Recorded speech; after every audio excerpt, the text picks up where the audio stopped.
Never. And it'll never be about Stephen Fincher. He'll be back home. This is about the people of the 8th District. Giving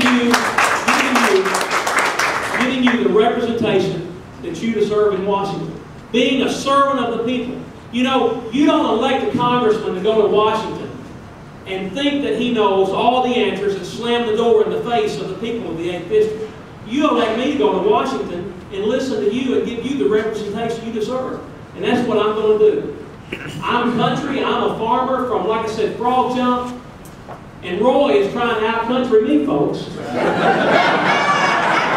I'm going to tell you something. I told Mr. Waters a few minutes ago, he can't out-country me. I'm trying to country him. He is a trial lawyer, career politician. And his first vote will be for Nancy Pelosi. And we cannot allow that to happen.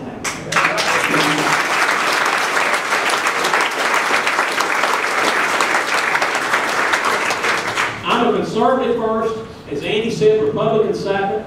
You know, the Republicans messed up in the 90s. We've got a chance to get it right now by getting back to our true conservative principles.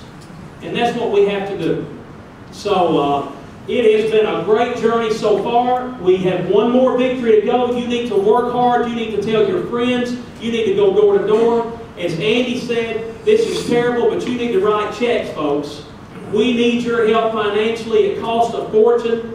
The other side has more money than we do, but we are doing very well, but we have to push forward, and you need to help us financially if we're going to win.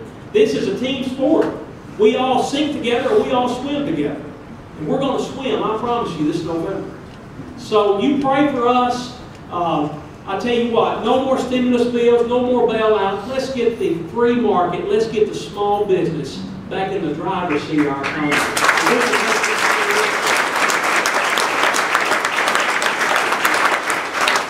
We are a right-to-work state. We don't have a state income tax. We have a great place to bring jobs back to, but we need a salesman, and once again, we need policymakers in Washington that are going to reward the job creators, not punish them by what we're doing now in Washington. So I'm going to leave you with 5 C's and a little joke I like to tell sometimes that really, really resonates in this climate. The first C is Christian. I'm a Christian first, and I'm going to stand with those principles no matter what happens. Christian leaders in Washington. 2, the Constitution is a real document. We need to look to that as our guide. Our founders were smart enough to know that it was important.